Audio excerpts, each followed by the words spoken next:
Hi, it's me again with Corel Draw Tips and Tricks. Somebody sent me this and asked how to draw it in Corel. They've been trying to do it, and they had the right idea, and they admitted they had this on there, and it does not match. That's a good idea.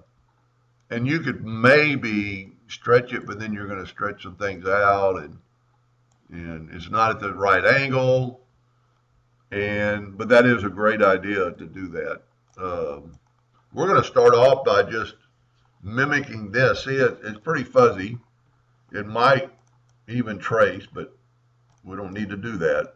So we're going to we're going to make a rectangle, and we're going to start from that outside and go, and I'm going to hold down the control button so it's at least, well, you know what, the original is not square. Let's call that even. I did not do that on my first one, and mine is square. I did not know that wasn't square. So that doesn't matter. But get it pretty close and get it on the outside.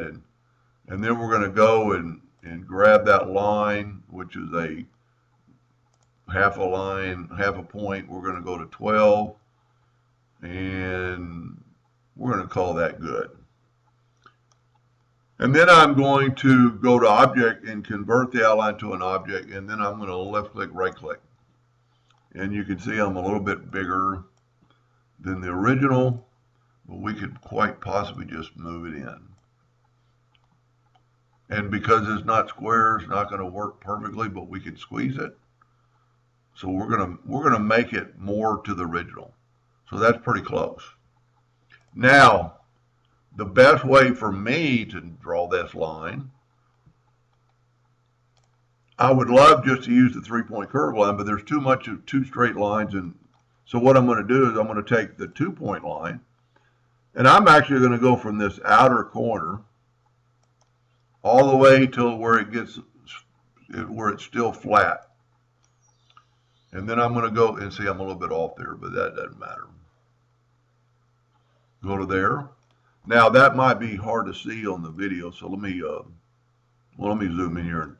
So now you can see the two lines. Now I would take my 3-point curve line, and if you connect on that node and go to that node,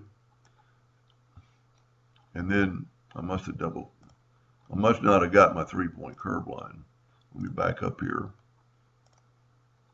3-point curve line.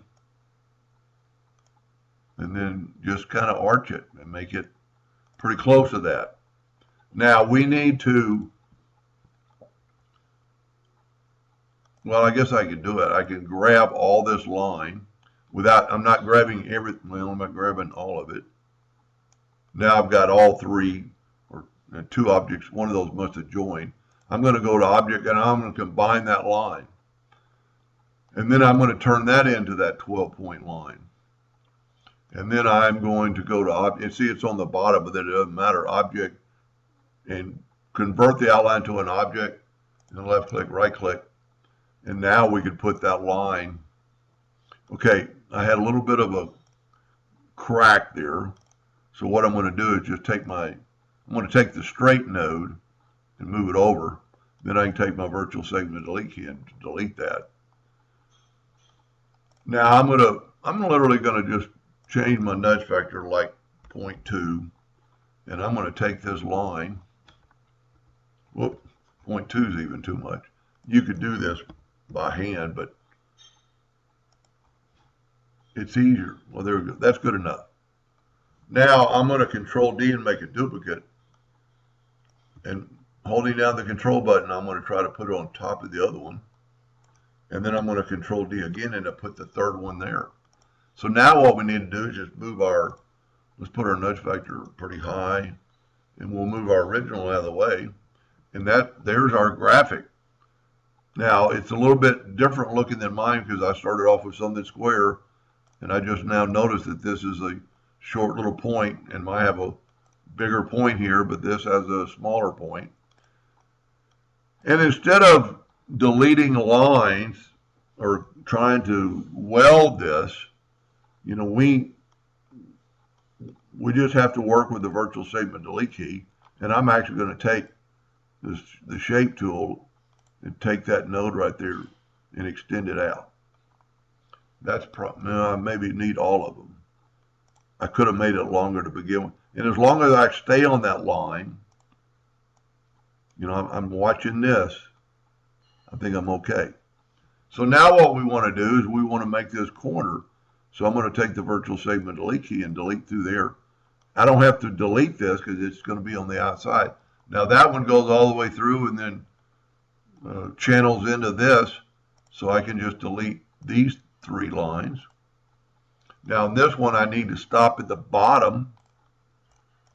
So I'm going to take my shape tool. And as long as I, you know, stay on that line, it should be fine. Now, if you look, this one goes up top like the other one did. And we have basically the top part done. We're going to fill that in. We'll just use green for right now. Okay, so we've got the top part done, but we need to work on the bottom part. So I'm going to back up here. Now, these two go through and make this other section. So I'm just going to go through here and here and here and there. And then this comes around and this space is missing. So I'm just going to hit here and I actually need these nodes to go all the way across. So I'm going to grab that node and try to stay on the line. And this should work because this is a dead space. So I want to take my virtual segment delete key and delete that line and this line. Now it should all blend together. And there we have it. Now I'm going to move it over. So we got the exact same thing. It's kind of misleading that it's all one piece of white. It's connected. But now we're going to, if you had to have that exact logo, we're going to bring the real logo back in and put a rectangle around it. Now I do not have that color, and the only really way to color it is to smart fill it. So we're going to use the smart fill tool. I don't have that color in my palette. I'm going to grab the eyedropper and count that. And then I'm going to go right here, go up to, I've nudged it over, object, order, back a page, and then take my green color, and you see it's green down here, and make it white. And there we have that logo. Pretty easy. Just a few little, you know, tricks. And I mean, look at the difference in the pixelized versus the vector. Anyway, I hope that helped them a little bit. Thank you for watching.